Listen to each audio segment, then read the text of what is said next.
Mais uma vez, bom dia a todos, a paz do Senhor Jesus Cristo. Vamos abrir nossas Bíblias na Lei de Moisés, Deuteronômio, capítulo 5. Deuteronômio, capítulo 5, verso 25 até o final. Deuteronômio, capítulo 5, do verso 25 até o final. Agora então, por que devemos morrer? Este grande fogo nos devorará. Morreremos se continuarmos a escutar a voz do Senhor nosso Deus. Pois quem entre todos os homens ouviu a voz do Deus vivo, falando do meio do fogo, como nós a ouvimos e ainda continuou vivo? Vai até lá e ouve tudo o que o Senhor nosso Deus falar, e tu nos dirás tudo o que ele te disser. Assim ouviremos e cumpriremos o que ele falar. Quando o Senhor ouviu as palavras que me falaste, disse-me: ouvi a palavra que este povo disse a ti. Eles falaram bem em tudo quanto disseram.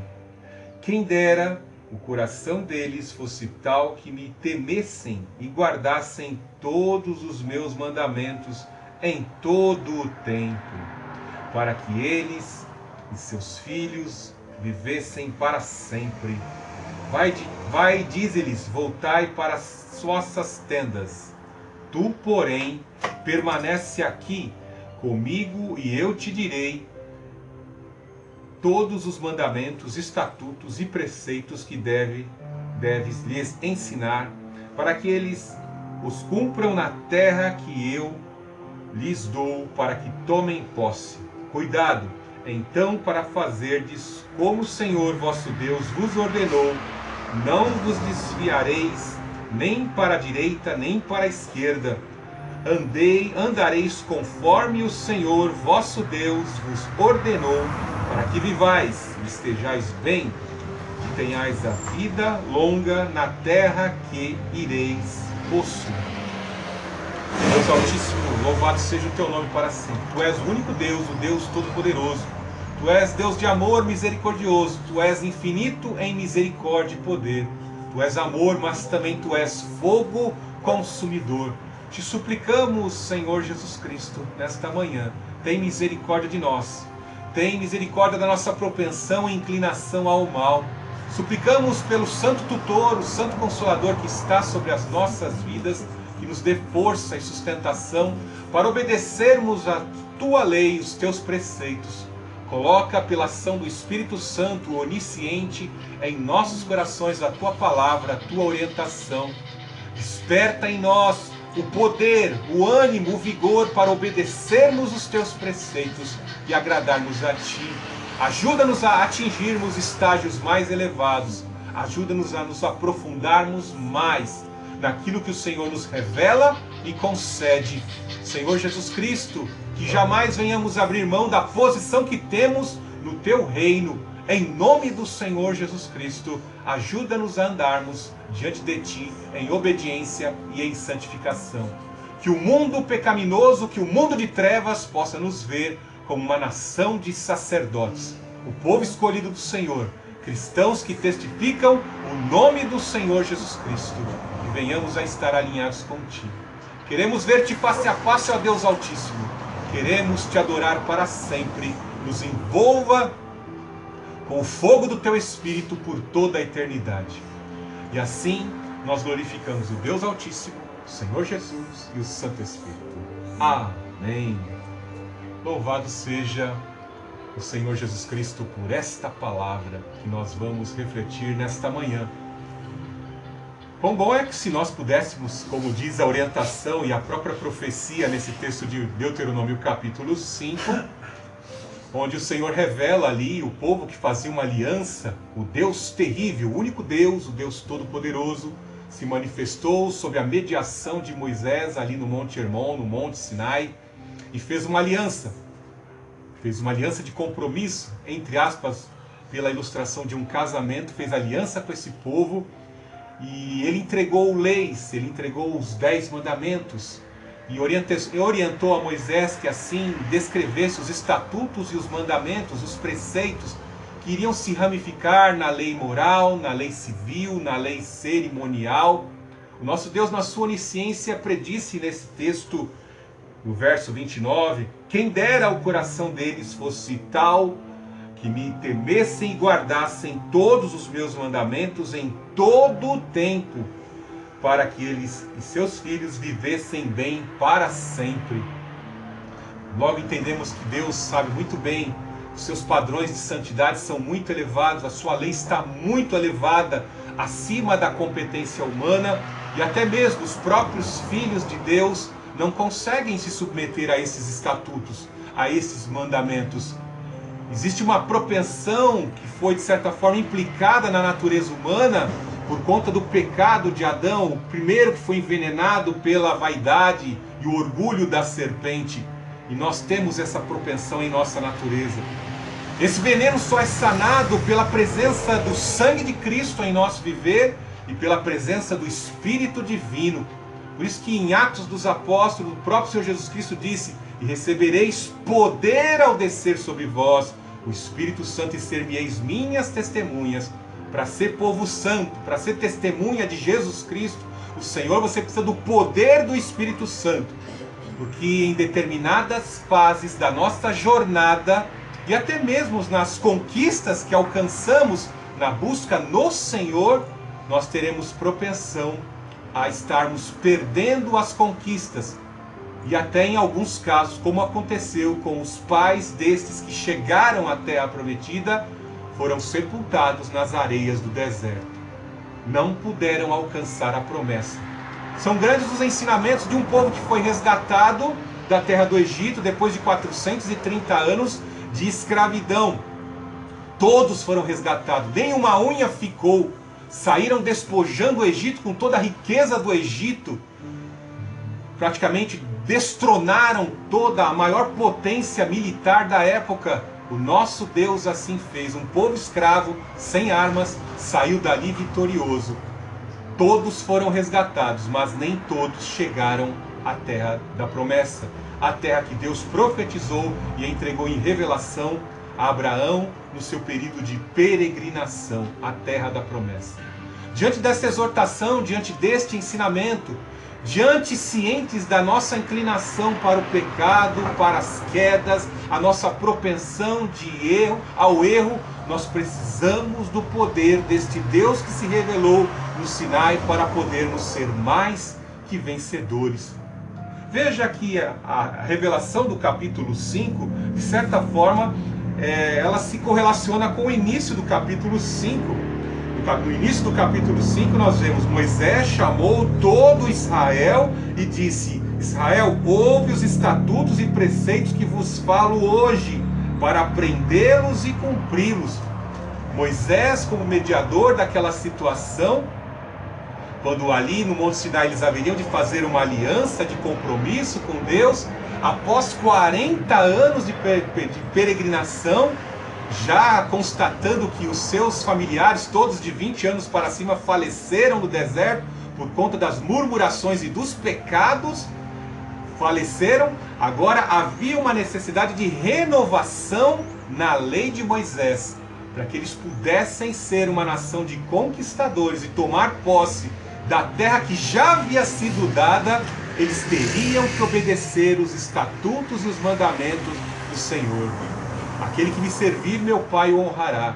Servir não é somente pregarmos a palavra. Servirmos é testificarmos com a nossa pessoa, em todas as áreas da nossa vida, o Senhor Jesus Cristo, que o Senhor Jesus Cristo vive verdadeiramente em nós. Nós temos que obedecer, nós temos que gerar bons frutos, frutos que qualifiquem esta obra do Espírito Santo no nosso viver.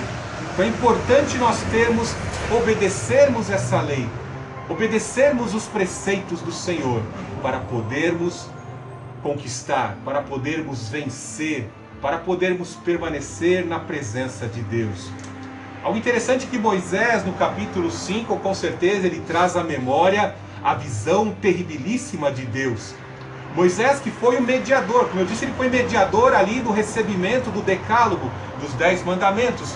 Ele tinha muita intimidade com Deus. E quanto mais temos, pelo exemplo dele, intimidade com Deus, Deus revela a sua santidade, Deus revela os seus preceitos. Tanto é que na sua consagração e na sua dedicação a Deus, ele voltou com o seu rosto resplandecente, porque Deus se manifestara a ele, Deus se revelara a ele. É tão interessante quando lemos lá em 1 Coríntios capítulo 15, Paulo fala que essa natureza perecível, inclinada ao mal, não pode contemplar a glória de Deus. Por isso que a necessidade neste poder sobrenatural de Deus, quando assim no seu dia glorioso ressuscitar os mortos ressuscitem em corpos imperecíveis, em natureza imperecível, para poder contemplar a glória. Porque ser humano algum pode contemplar a presença de Deus, que é o que ele fala em outras palavras, aí no verso 5, 25, quem é que pode contemplar a Deus e sobreviver? Mas Moisés, o nosso Deus ali, revelou-se parcialmente. Deus não veio, entre aspas, em toda a sua plenitude ali no Monte Sinai. Ele era Deus ali naquele momento, porque se fosse Deus em sua totalidade, ele destruiria a terra que contraiu toda a maldição. Houve uma manifestação gloriosa de Deus para se revelar ao seu servo. Entre aspas, o povo também parcialmente viu da manifestação do poder desse Deus, visto que eles estavam na terra do Egito, se contaminaram com os ídolos do Egito, e quando foram desferidos todos os juízos na terra do Egito, eles puderam ver todos os deuses que lá no Egito eles cultuavam serem derrotados. A começar pelo rio Nilo, uma divindade cultuada que era o sêmen, a semente de Osíris, ser derrotada. O Nilo, o poderoso Nilo, que trazia a riqueza e a prosperidade para a lavoura e para o gado, tornou-se sangue, foi derrotado.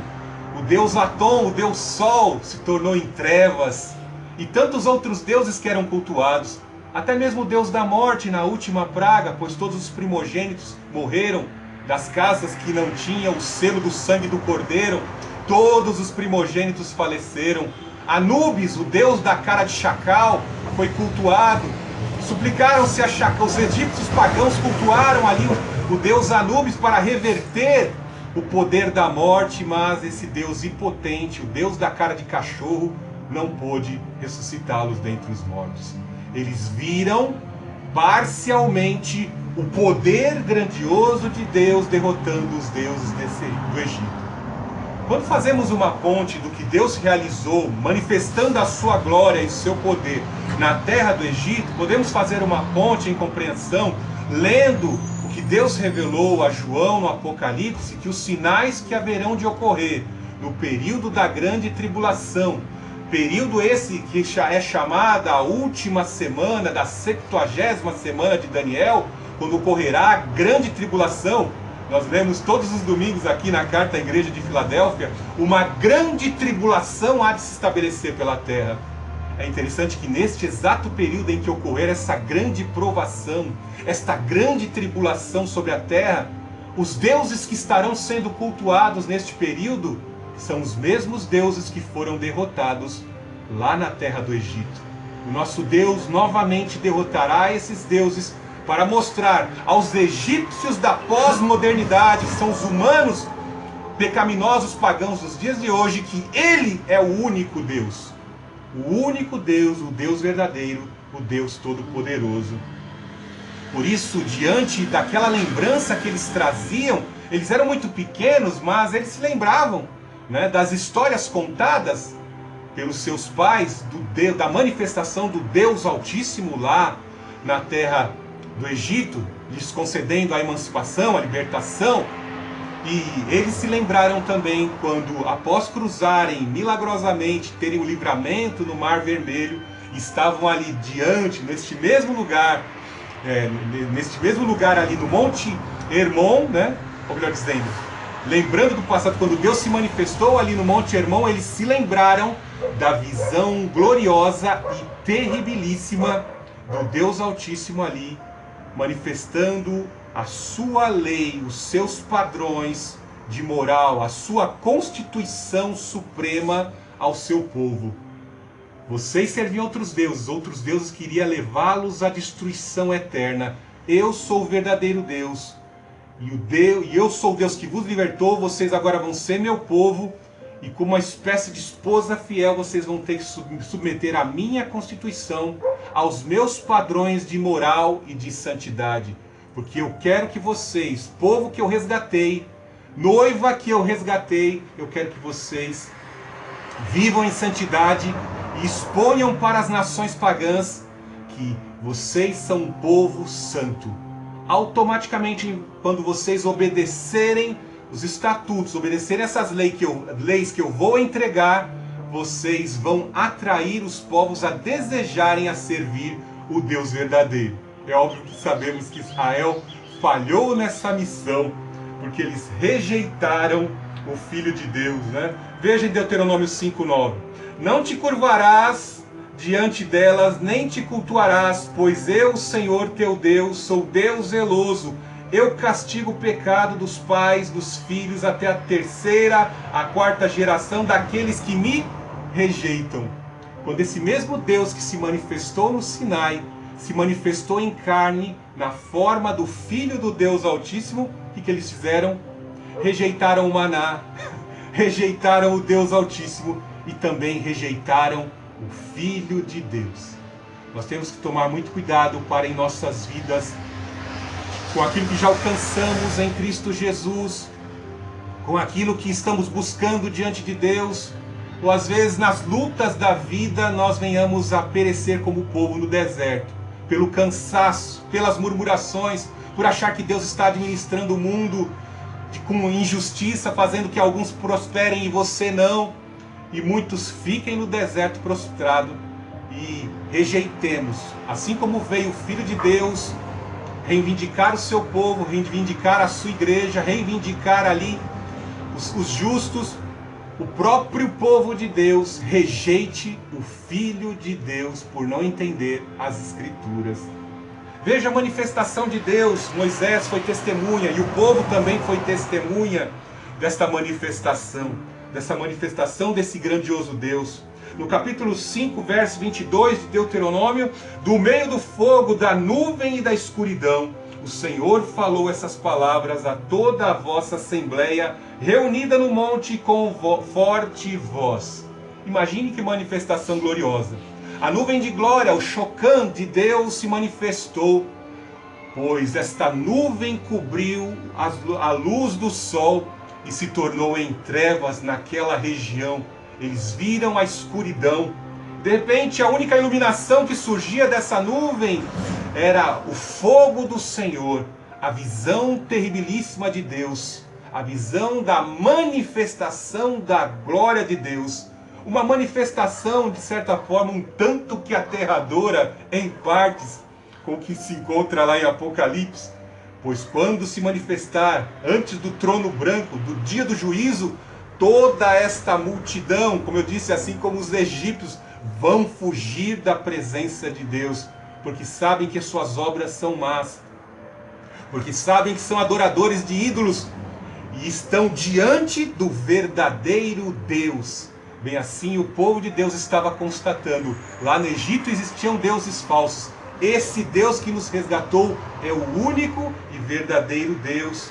A população estava ali reunida e temendo ao Senhor, e ciente de que nenhum deles poderiam chegar à presença de Deus, eles escolhem quem? Moisés, pois era o mais consagrado. Ele foi o mediador da dispensação da lei. Veja no verso 22 ainda: e nada acrescentou, e as escreveu em 2 tábuas de pedra e entregou a mim. Quem é que tem coragem de subir no monte onde o Senhor se manifesta? Ninguém, pois todos são pecadores. O escritor de Hebreus é mais profundo em dizer ainda: quem é que pode entrar dentro dos santos, no lugar santíssimo? Qual é a alma pecadora, propensa ao mal, que pode chegar diante de Deus? Ninguém pode, ninguém consegue, ninguém tem condições, pois a nossa natureza foi infectada com o pecado. Veja que somente Moisés era o único em condições de consagração para chegar diante de Deus. Veja no verso 23, mas quando ouvistes a voz do meio das trevas, o povo ficou de longe ouvindo a voz do Senhor, falando lá no monte ao seu servo Moisés. Veja no verso ainda 23, enquanto o monte ardia em fogo, a manifestação do fogo. Nosso Deus é Deus que assombra com o seu fogo, fogo destruidor. Eles viram essas manifestações no deserto, no período da peregrinação. Os filhos de Coré, eles viram como o Senhor se manifestava contra os exércitos inimigos, com fogo, com granizo, com vespões. Ele tem poder sobrenatural. Viestes ao encontro com todos os líderes e as vossas tribos e os vossos anciões. Veja no verso 24, e disseste, ó Senhor nosso Deus, nos faz ver a sua glória e a sua grandeza, e ouvimos a sua voz do meio do fogo. Hoje vimos Deus falar com o homem, e este ainda continuar vivo. Deus veio a Moisés e conversou com ele, o homem consagrado, e ele continuou vivo. Hoje Deus se manifestou, primeiramente pela pessoa do Senhor Jesus Cristo, vindo a essa terra, conversou com o seu povo, e como eu disse, muitos ali não reconheceram. Uma remanescente se tornou discípulo e se tornou igreja de Cristo. E nos dias de hoje, esse mesmo Deus cumpre Joel. Esse Deus que é fogo consumidor, não nos consome, mas nos reveste com esse fogo, como foi profetizado por Joel no capítulo 2, que nos últimos dias derramarei do meu espírito sobre toda a carne. 50 dias após a crucificação do Messias, este espírito, esse fogo, desceu sobre a vida do seu povo e selou o seu povo e permanece na vida do seu povo, caminhando conosco em nossas peregrinações, nos dando a unção, abençoando os nossos sentidos para levarmos avante a pregação desta palavra. Esse mesmo Deus é fogo consumidor, mas Ele é amor pregado pelos nossos lábios. Ele é amor cuidando de nós. Ele é amor tratando como consolo, tratando as nossas feridas, porque ao longo da nossa jornada, ao longo das nossas peregrinações, nós vamos sentir fome, sede, cansaço. E o Espírito Santo traz maná do céu, o Espírito Santo traz iluminação nos dias de trevas, no dia de escuridão. O Espírito Santo intercede por nós, nos trazendo a vindicação quando sofremos injustiça ao longo da nossa caminhada. É isso que Moisés está querendo fazer o povo lembrar, para que o povo possa ser bem-sucedido. Veja no verso 25. Agora então, por que devemos morrer? Este grande fogo nos devorará, morreremos se continuarmos a escutar a voz do Senhor nosso Deus. Pois quem entre todos os homens ouviu a voz do Deus vivo, falando no meio do fogo, como nós a ouvimos e ainda continuou vivo? Louvado seja o nome do Senhor Jesus Cristo. Nós recebemos essa palavra e continuamos vivos, porque o sangue de Cristo nos purifica de todo pecado. O escritor de Hebreus nos diz, entremos com ousadia aos santos dos santos, ao lugar santíssimo. Algo que o judeu, o povo de Deus, entre aspas, temia, porque se entrar em pecado na presença do Santíssimo, morrerá. Mas nós podemos entrar pela cobertura do sangue do Senhor Jesus Cristo. Quando vivemos vida penitente, confessando os nossos pecados, nós temos acesso a esse Deus que se manifestou, vencendo o pecado, vencendo o mundo e derrotando todas as entidades divinas. Algo que eu enfatizei no começo desta mensagem é acerca de nós valorizarmos aquilo que temos. Nós temos a revelação do único e do verdadeiro Deus. Eu sou o caminho, a verdade e a vida. Não basta tão somente conhecer.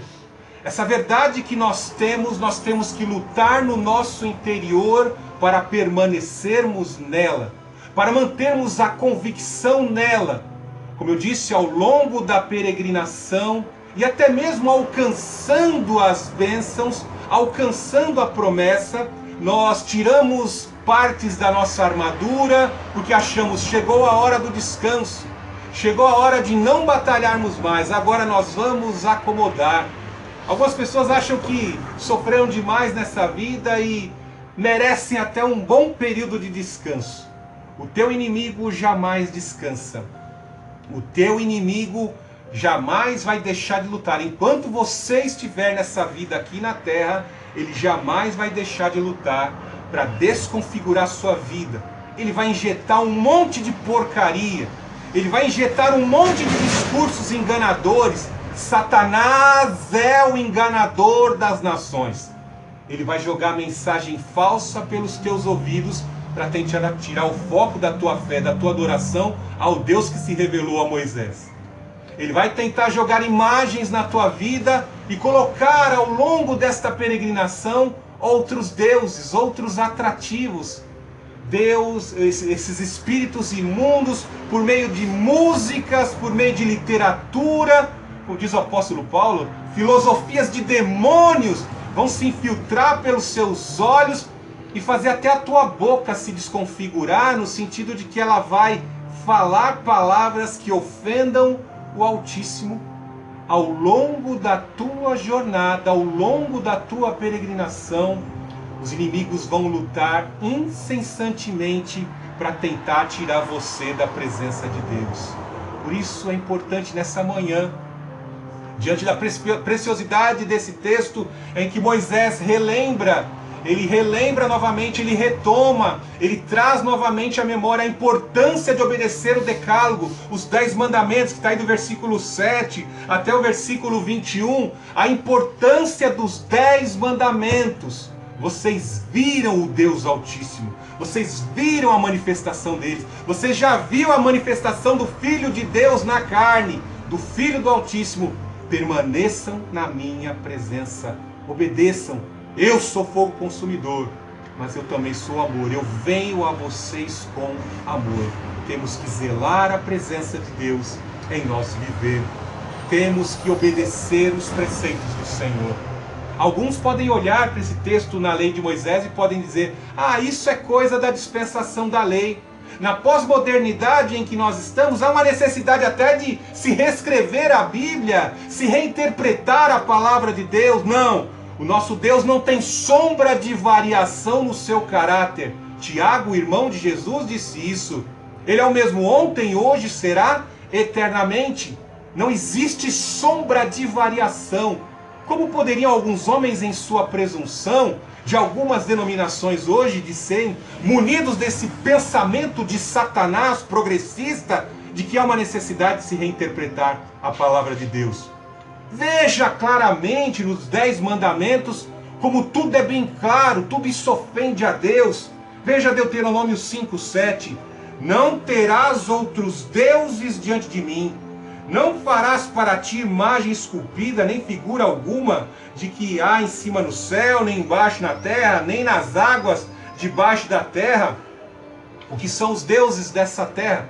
Podemos constatar, fui passar a lua de mel com a minha esposa lá na praia, e o que encontramos? A imagem da deusa, que foi reverenciada com oferendas. A deusa do mar estava lá, uma estátua de 15 metros de altura, e ali estavam seus adoradores, acendendo as suas velas, fazendo as suas preces. Andamos, eu e a Dora passeávamos ali, mais alguns metros, e encontramos a imagem do Netuno. Do Netuno. Existe uma categoria de pessoas de sociedade secreta que cultuam o Deus Netuno, para que possa trazer prosperidade nas navegações, prosperidade financeira.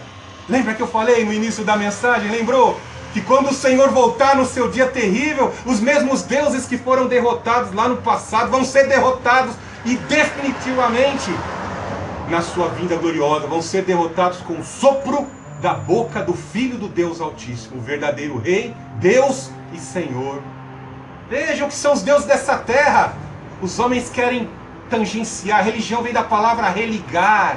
Eles querem se conectar com o Deus verdadeiro, mas Satanás é o pai da enganação. Ele vai criar um monte de Deus parecido com ele. Deus com cara de cachorro, Deus com cara de lobo, Deus com cara de águia, Deus com cara de boi, né? Veja o touro que foi cultuado lá nos jogos lá na Europa, na Inglaterra, lá no Reino Unido, né? O touro Baal foi levado para dentro do estádio e os atletas cultuando o Deus cabeça de touro lá. É esse mesmo bezerro que está lá em Êxodo 32, o Deus Apis. Todos que cultuaram o deus Apis foram mortos pela praga, pela peste. Veja que Deus está dizendo, nada nessa terra se compara ao Deus inefável, ao Deus que a compreensão humana não pode descrever. Não existem palavras racionais para descrever o Deus infinito, o Deus todo-poderoso. Nada nessa terra pode ser comparado a Deus. A única criatura ao qual Deus quis manifestar o seu amor e a sua glória é o homem, que é a coroa da criação. Nós somos a imagem e semelhança de Deus, mas somos criaturas. Ele é o Altíssimo, o Deus Criador. Veja no verso 9, não te curvarás diante delas, nem as cultuarás, pois eu, Senhor teu Deus, sou Deus zeloso, eu castigo o pecado dos pais nos filhos até a 3ª e a 4ª geração daqueles que me rejeitam. Não te curvarás. Por que os deuses lá no passado, talvez você olhe para o passado e fale, mas eu não cultuo nenhum deus com a cabeça de touro, não cultuo nenhuma deusa aí bonitona de 15 metros, imagem esculpida, eu não cultuo nenhum deles. É porque, além de trazer uma prosperidade efêmera, esses deuses, envolvia-se cultos licenciosos, sexualidade, ali era todo mundo, verdadeiras orgias sexuais eram praticadas no culto a esses deuses que traziam, como eu disse, prosperidade efêmera. As imagens têm olhos esculpidos, boca esculpida, ouvido esculpido, perna esculpida, mas não veem, não ouvem. São demônios, ídolos são demônios. Veja que ele fala, né? O Deus que derrotou todos os deuses do Egito, de repente o povo caiu no esquecimento. Se esqueceram do que Deus fez. Muito crente se esquece da obra grandiosa do Senhor Jesus Cristo. Muitos cristãos se esquecem de doutrinas fundamentais, que nós haveremos de prestar conta das boas e das más obras da carne, que só existe uma só morte, depois disso o juízo. Não, alguns homens começam a trocar, no meio da peregrinação, vou trocar de Deus, vou trocar o meu Deus aqui pelo aquele ator da televisão, pelo aquele personagem do quadrinho, pelo meu carro, pela minha casa, pelas minhas posses. Os deuses vão atingindo e adquirindo novas características, novas configurações, até o dinheiro. O próprio Senhor Jesus Cristo disse que não se pode servir a dois senhores. Ou se serve o Deus Altíssimo ou se serve a Mamon. Mamon é criatura, né? Ou seja, o dinheiro, o papel moeda, na concepção dos humanos, vai adquirindo postura de Deus. O dinheiro é a raiz de todos os males. Aqueles que querem ficar ricos acabam caindo no laço. Veja no verso 10. Mas sou misericordioso com 1000 gerações dos que me amam e guardam os meus mandamentos. Veja como nosso Deus, na sua infinita misericórdia, expressou o ápice deste amor na obra do Senhor Jesus Cristo. Falei alguns instantes atrás que esse Deus foi rejeitado pelo seu povo. Por isso, a missão de levar a revelação desse Deus